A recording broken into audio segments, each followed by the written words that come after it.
You're watching a Highwire Media podcast. In Central Station, Mozzie curses Kate's bottle clue. She could have sent us anywhere, so she sends us to a place that leads everywhere. Mozzie's rightly overwhelmed at the prospect of finding one little clue in all the hubbub. Neal remains confident that X in Bordeaux means something significant. He looks up to find an X in the girding above the entrance. Moz, X marks the spot again. Kate loves the classics. Apparently Kate loves pirates or needs a clues for dummies book.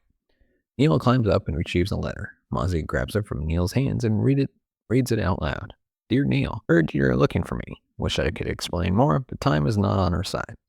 Know that you're my friend, my only lover. You consume my thoughts. Every day I miss you more. You need to stop looking. No one can deny what we have, but it's over.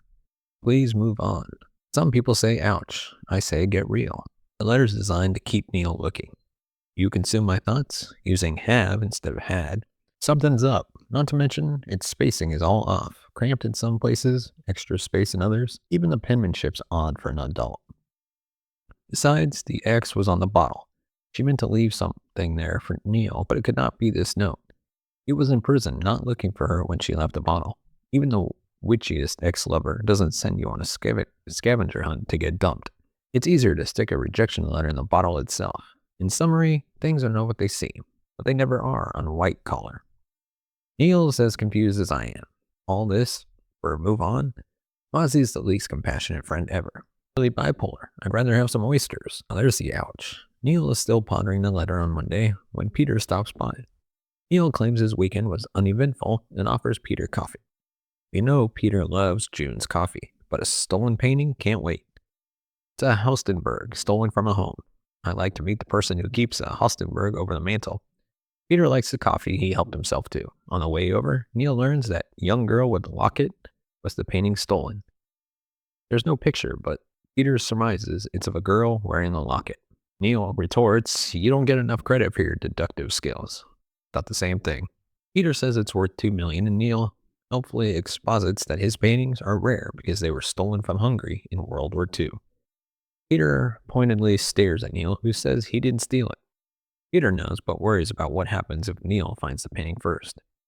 Peter needs to pay attention because he almost hits a stopped cab before him.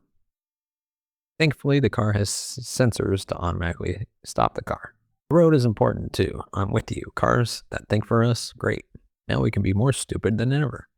Neal figures Peter checked his anklet, and Peter admits he tracks Neal every day. Wonder why Neal's surprised at this. It's Peter's job to track him. He asks why Neal was at Grand Central Station, and Neal grumps that he stayed within his 2-mile radius to eat oysters. I wonder if we've been a little too generous on that. Neal sulks that Peter doesn't trust him. What did Reagan say? Trust but verify? That was also the motto of the Soviet secret police. Get used to it, comrade. This scene was produced not to establish character or plot, but to sell the Taurus as the brakes go off again. While USA noticeably product places cars all the time, this time it noticeably drags down the tempo, making me not want a Ford Taurus.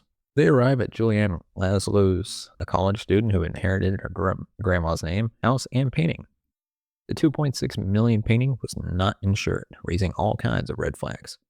She got home early from classes and found the thief. Hit him, he threatened her, and she hit him again. I like the spunk on this girl.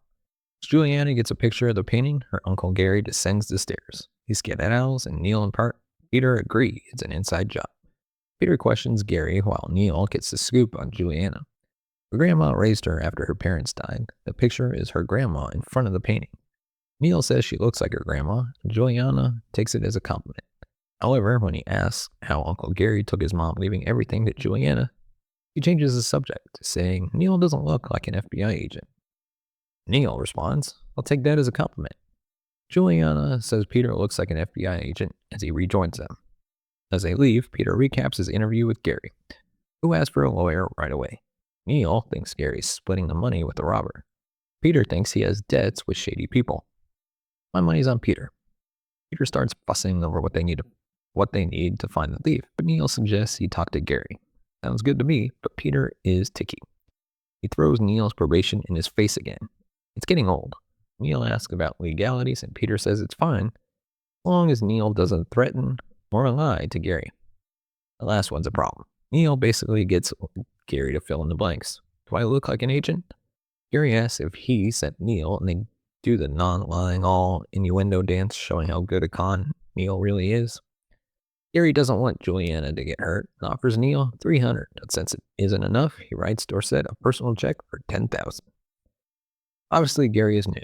What loan shark takes a check? Gary's not that bright. Peter says Dorset is a bad guy and that they need to catch him quickly. Peter is now starring, as Captain Obvious. Neal is now worrying more about Julianna. After 2 days banned spying, Jones is let out to exposit. Dorset has the painting and is trying to sell it at galleries. He's not that bright either. His muscle, Joshua, sports a nice bruise where Julianna hits him. Way to take on the bad guy. Dorset's into high-end loan shark. Calling him a loan shark is like calling Deppis a mama's boy. He makes questionable loans with big corporate money. Get behind on your payment, he'll firebomb your office. Taryn Vanderson, a local art buyer, set up a meeting for Neal, a wealthy client, to buy the Haustenberg. Taryn's beautiful, smart, and willing to help out the FBI. I don't trust her. Oh, TV procedural, you've made me a cynic. I'd question Pollyanna's motives these days. Taryn and Neal flirt, as we established. Dorset is quite dim. He's selling the painting for $100,000.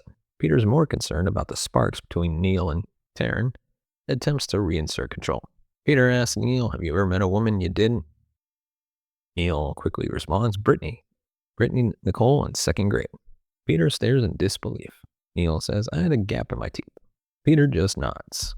Back at Neal's, he studies Kate's letter, now rumpled from endless folding, looking for a secret message. He finally folds it so it says, here Friday noon. We're reminded Kate loves the classics again. I think Kate lacks imagination. Neal and Peter head to a museum where Peter and I are astounded to learn a rectangle of sheets, towels sold for $120,000. I do not get the art world. Peter thinks Haustenberg is too cartoony. Neal, you're a Philistine. Peter points to the laundry art. Yeah, I'm the crazy one. So with you, Peter, Taryn walks in to get wired. Taryn straps a box to her thigh and a mic to her cleavage. He asks if Neal is tempted by the money, making Neal weary. Peter warned Taryn about Neal's past and tendency to redirect. Neal responds, yes, I just got out of prison. Yes, Peter is the guy who put me there, and yes, I'm tempted. Taryn asks if he really escaped for Kate. Some people think I'm a romantic. Did she? Neal says, I'll let you know. Dorset enters the gallery under full surveillance. Neal inspects the smallest painting isn't as cartoony as Peter suggested. Taryn authenticates it while Dorset questions Neal and Taryn's relationship. She mentions Neal's girlfriend. Again, non-Jimmy is the great casualty of beauty. Neal responds, not always. There's pointless talk of butterflies, and Dorset speaks about Bridget, his French girlfriend. When he closes the door, he makes the undercover FBI agents outside, nods to Joshua, and pulls a gun. Perhaps you can explain why there are people signaling outside. Those FBI agents need more training. Jones wants to go in, but it's too risky. Neal accuses Dorset of bringing the FBI down on them. Dorset takes the painting and the cash. Peter arrests Neal and Taryn to protect their cover as she flirts with a handcuffed Neal. The next day, Elle and Peter walk to work. The FBI began an administrative inquiry, but he knows all will be okay when he gets the painting and money back. Elle says at least Neal didn't take it. Yeah, this is progress. He doesn't think Neal was part of the debacle, but is confused by Neal's flirtation with Taryn when he's obsessed with Kate. Elle says it's Neal's nature, and she loves Peter for being the opposite. Peter, of course, responds, what, that I lost all ability to flirt when we got married? He laughs and then responds, honey, it was even questionable then. Elle gets the scoop on Taryn and tells Peter to encourage their flirtation. I need that like I need a hole in the head. Elle explains that if Neal falls for Taryn, he might stop hunting for Kate. I think anyone who breaks out of prison and allows himself to get recon over a girl won't give her up that easily. They kiss goodbye and head their separate ways. The subtlety of Neon, Peter mentions Taryn to Neal. He says she's not his type, so Peter points out her virtues, and Neal calls him on matchmaking. Find a nice girl and settle down. Peter says it would simplify my life, probably save yours. True, but it would make for lousy TV. They are stopped by the exposition anvil. Channing Museum curator, who claims that the Haustenberg was stolen from them in 1967, waits in the conference room. He and Neal have the art history geek version of a macho rumble over a late century European post-impressionist. Caffrey, not familiar with that name. Peter, of course, it's probably for the best. Curator authenticated the painting himself when they first got the painting. I question the timeline. Painting was stolen 30 years ago, and he looks to be in his 60s. Would a museum have someone in their mid-20s authenticate a painting so valuable? Peter stops the escalating word war to bring up Julianna. Curator doesn't care. He wants the painting back and mentions that receiving stolen goods is a crime. Neal's sympathies lie with Julianna.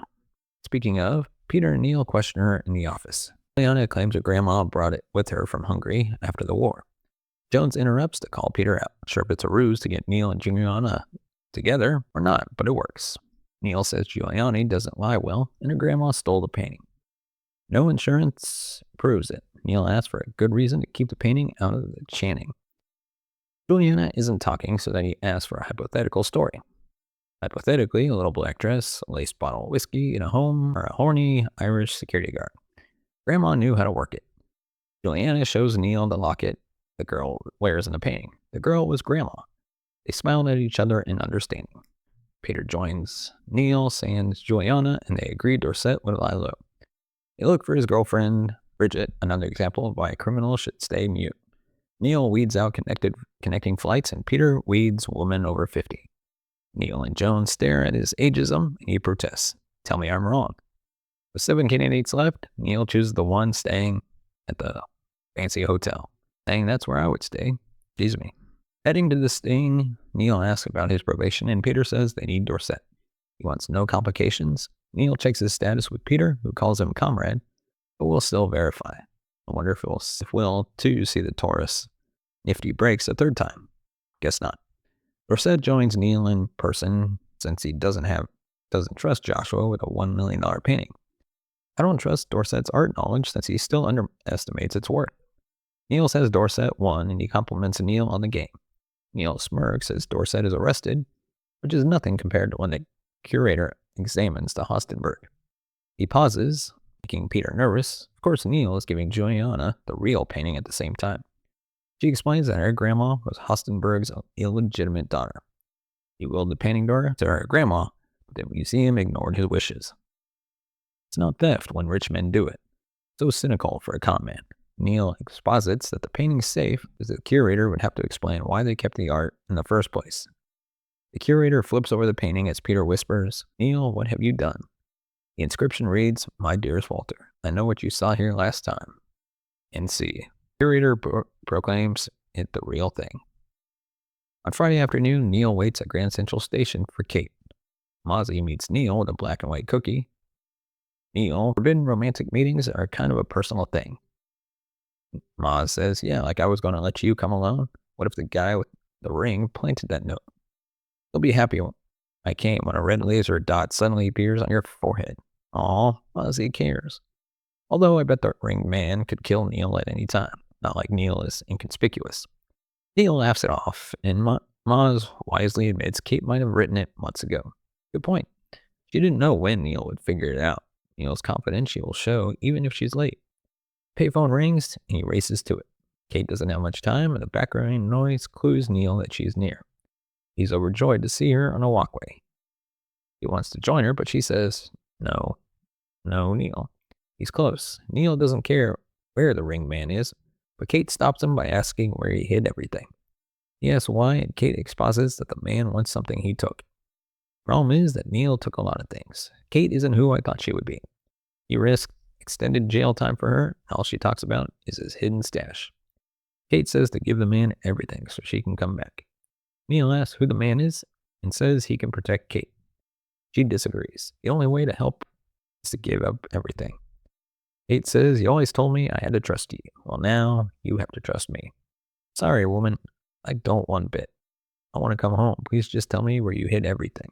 Neal says, no, only leverage I've got. He drops the phone, racing towards her, picks up the phone. Kate, of course, Mozzie, tell Neal I love him. Tell him it's the only way. He hangs up and disappears before Neal gets there. He screams Kate as we fade to credits. I'm confused now. Neal risked everything to find Kate, but won't risk his stash. I understand the leverage bit, but why would he flat out refuse without discussion first?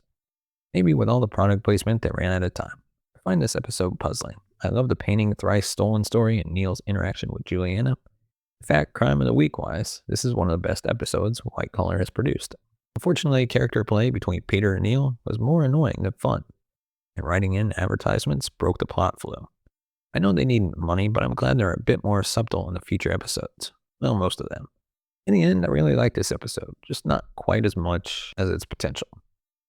So let me know your thoughts on this episode in the comment section below. And of course, if you want to support the channel, you can buy us a coffee at buymeacoffee.com/cinemagold.